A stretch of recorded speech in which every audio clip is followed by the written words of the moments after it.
She could have worn any tiara in the royal vault. She refused them all. Instead, Princess Margaret bought her own, an outsider's crown, before she was even engaged.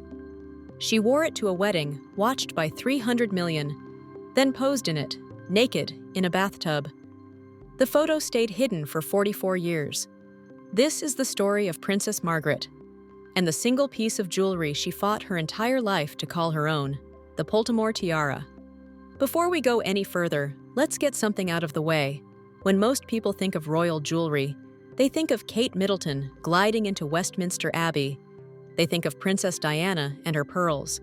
They think of elegance, of protocol, of doing things the right way. Princess Margaret didn't do things the right way. She did them her way. And nowhere was that more obvious than in the single most iconic piece of jewelry she ever owned. A diamond tiara she bought at auction, wore in the bath, and carried with her through every beautiful and painful chapter of her life. So let's crack it open. Every layer, every secret, every scandal. Margaret Rose was born on the 21st of August, 1930, at Glamorous Castle in Scotland. She was the younger sister of Elizabeth, the girl who would become queen. And from the very first day of her life, she existed in a shadow that was never truly her own. But here's what the history books get wrong about Margaret. They paint her as the reckless one, the drunk, the disaster. And yes, some of that is true. But it misses something fundamental about who she actually was. Because Margaret was brilliant, she was a gifted pianist. She had a razor-sharp wit that could cut a room in half. Her father, King George VI, called her his joy, and he meant it. Elizabeth was his pride. Margaret was his delight. The problem wasn't Margaret. The problem was the system she was born into, a system where everything, the throne, the tiaras, the legacy, the future, belonged to your older sister, not because she earned it, because she came first. And Margaret felt that every single day. Queen Elizabeth herself once described her sister as a total enigma. Even to the people closest to her, Margaret was impossible to fully read. Brilliant one moment, devastating the next. Always, always searching for something the monarchy couldn't give her, the love that broke everything. In 1947, the royal family toured South Africa. Margaret was 17, and a Royal Air Force officer named Peter Townsend was assigned to accompany them. They rode horses together every morning across red South African dirt roads. They talked for hours, and somewhere in that golden light, Margaret fell completely, irreversibly in love. Townsend was 16 years her senior, a decorated war hero, charming, intelligent, brave. He was also divorced. And in 1950s Britain, in the eyes of the Church of England, the government, and the royal family, that word was a cage door slamming shut. The world found out at Queen Elizabeth's coronation in June 1953. Margaret reached out and brushed a piece of lint from Townsend's uniform jacket. A tiny gesture, an intimate one. Photographers caught it. And within hours, the entire country was talking about nothing else. What happened next was brutal. The government said, if she marries him, she loses her royal title, her income, her place in the line of succession. The Church of England refused to bless the union, and Elizabeth, caught between being a queen and being a sister, quietly tried to find a way through. But there was no way through, not without Margaret giving up everything. On October the 31st, 1955, the BBC interrupted its scheduled programming to broadcast Margaret's statement live. She said she had decided not to marry Group Captain Peter Townsend. She said she was mindful of her duty. She was 25 years old, and the man she loved had just been taken from her in front of the entire world, the tiara she chose for herself. 3.5 years after the Townsend affair ended, Princess Margaret did something that broke every unwritten rule in royal history. She bought a tiara with her own money at a public auction, and she chose it entirely by herself. January 1959, the Poltimore family, an aristocratic English dynasty, put their heirloom up for sale. The fourth Baron Poltimore had inherited it from his grandmother. It was a stunning piece made by Gerard, the official crown jewelers, back in 1870, and it had a story already baked into it. Its original owner, Florence Bampfylde, Lady Poltimore, had worn it to the coronation of King Edward VII in 1902. Her daughter-in-law wore it to the coronation of King George V in 1911. A courtier named Lord Plunket, the Queen's deputy master of the household, and a man with a genuine eye for beautiful things, saw the listing and told Margaret about it. And Margaret, who had unfettered access to 40-plus tiaras inside the royal collection, said, "I want that one."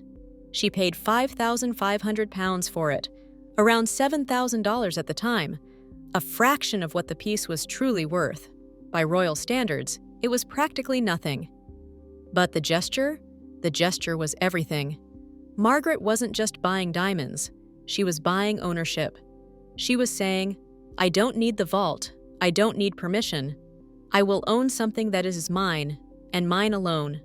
What the Poltimore Tiara actually is. Now let's talk about the piece itself. Because the Poltimore Tiara is not just a beautiful object, it is an engineering masterpiece. Designed by Gerard in the 1870s, it features a graduated line of cushion-shaped and old-cut diamond clusters, alternating with diamond-set scroll motifs. Each scroll is topped by an old-cut diamond terminal. The entire framework is mounted in silver and gold, and the design is inspired by flora, flowers, leaves, nature growing upward. It is, in the truest sense, a product of Victorian craftsmanship at its absolute peak. The maximum diameter of the tiara measures 19.2 centimeters. It is a closed circuit, meaning it forms a complete ring around the head. That is extraordinarily rare. Most royal tiaras are semicircular. They sit on the front half of the head and stop. The Poltimore goes all the way around, but here's what really makes it special. It is completely convertible. The entire tiara can be disassembled, broken down into a fringe necklace, or separated into 11 individual brooches, and the set comes with its own tiny screwdriver to make the transformation. Margaret understood this versatility immediately. Before her wedding, she wore the Poltimore as a necklace to a gala at the Royal Opera House. She wore individual brooches at state events. She used one of the brooches to pin her order sash. She didn't just own a tiara, she owned a toolkit. And there is one more detail, one small genius trick, that tells you everything about how Margaret wore it. A piece of brown ribbon was laced into the framework of the tiara, matched precisely to the color of her hair. When she put it on, the ribbon sank into her dark curls and disappeared. The diamonds floated above her head, as though they were levitating, as though gravity didn't apply. Margaret stood only 5 feet 1 inch tall. The Poltimore Tiara added at least 4 inches. Helena Bonham Carter, who played Margaret in Netflix's The Crown, said it perfectly. She didn't have a complex about being number 2. She had a complex about being short, that's why she wore the Poltimore. The wedding day. On May 6, 1960, Princess Margaret married photographer Anthony Armstrong Jones at Westminster Abbey. It was the first royal wedding ever to be televised. An estimated 300 million people around the world watched it live. Margaret wore the Poltimore Tiara. She paired it with a simple, dreamy Norman Hartnell gown, deliberately understated, deliberately elegant, so that the tiara could do all the talking. She added no earrings, just one other piece of jewelry, the Lady Mount Stephen necklace, a diamond riviere that had once belonged to Queen Mary. Everything else was stripped back. The tiara was the centerpiece, the statement. And it landed. The Poltimore Tiara was described as the largest and most regal wedding tiara in British royal history. And not because of its price, not because of where it came from, because of what it meant. A princess walking into the most watched royal event on Earth, wearing something she had chosen and paid for herself. The photograph that broke the internet. In 1962, just 2 years after the wedding, Anthony Armstrong Jones took a photograph of his wife. Margaret was in the bathtub at Kensington Palace. She had just had her famous beehive done. The Poltimore Tiara was sitting perfectly on her head, diamonds catching the bathroom light. And she was smiling. Not a stiff royal smile, a real one, Playful, warm, a little wicked, it was the most human, the most alive she ever looked in a photograph. It was taken to mark her 29th birthday, and Snowden kept it hidden. For 44 years, the image existed in private. It wasn't meant for the world. And it was an intimate moment, frozen in silver. Then, in 2006, 4 years after Margaret's death, Snowden exhibited it at a gallery show in London. The world saw it for the first time, and it became one of the most iconic royal photographs ever taken. A princess in a bathtub, with a tiara, grinning at every single rule she'd ever been told to follow. A life lived in diamonds. Margaret wore the Poltimore Tiara for the rest of her life. Not occasionally, not when it suited her, constantly. She wore it as a full tiara for the Shah of Iran's state visit in 1959, as a necklace at the Jamaican independence celebrations in 1962, as brooches on an Italian state visit in 1969, through the Japanese state visit in 1971, the Silver Jubilee Gala in 1977, state openings of Parliament year after year, deep into the 1990s, while she wore it to the Heads of State banquet in 1995, to the state opening of Parliament in 1996, one of her final public appearances. Through all of it, through the marriage crumbling, through the divorce in 1978, the first royal divorce since Henry VIII, through the loneliness and the health scares and the slow, quiet erosion of the life she'd once imagined, she kept reaching for the Poltimore, because it was the one thing in her world that had always been, irrevocably, hers. The final chapter. In 1998, Margaret suffered a stroke on the island of Mustique, in the Caribbean, a place she loved fiercely. Then another stroke, then another. By 2001, she could barely walk. Her eyesight was failing. Her last public appearance was in December 2001. And on February the 9th, 2002, following a final stroke, Princess Margaret died in her sleep. She was 71 years old. Her children, David and Sarah, were at her side. Even in death, she broke one last rule. In keeping with her wishes, Margaret was cremated, the first senior member of the royal family to be cremated in modern history. Her ashes now rest alongside her father, King George VI, in St. George's Chapel at Windsor Castle. The tiara vanishes. 4 years after Margaret's death, her children faced an enormous inheritance tax bill. To pay it, and to fund the education of her grandchildren, they decided to sell a significant portion of her private jewelry collection. The auction took place at Christie's in London in June 2006. It was a 2-day event. 800 pieces of Princess Margaret's personal jewelry, art, and possessions went under the hammer. The entire sale raised over £9.5 million.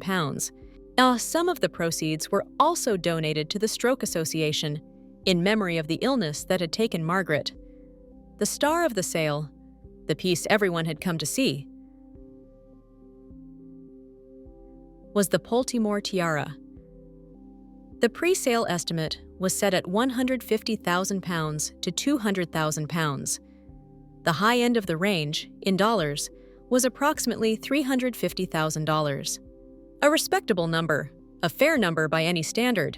Several bidders fought over it. The hammer came down, and the final price was £926,400, just under $1.7 million, almost 5 times the high estimate. It was, by a significant margin, the biggest surprise of the night. The buyer was identified only as a private Asian buyer. They have never been publicly named. And the Poltimore Tiara, the tiara Margaret bought for £5,500, the tiara she wore in the bath, and the tiara she wore to Parliament and state dinners for 4 decades, has not been seen in public since. It is, as far as anyone knows, still out there somewhere, in someone's possession, behind closed doors. Royal experts estimate that if it were auctioned today, given its fame, its history, and its connection to the crown, it could fetch anywhere between $3 million and $9 million. If this story hit you the way it hit me, share it. Share it with someone who loves history, someone who loves the messy, complicated truth behind the glamour. And if there's a royal story you want us to dig into next, Drop it in the comments. I read every single one.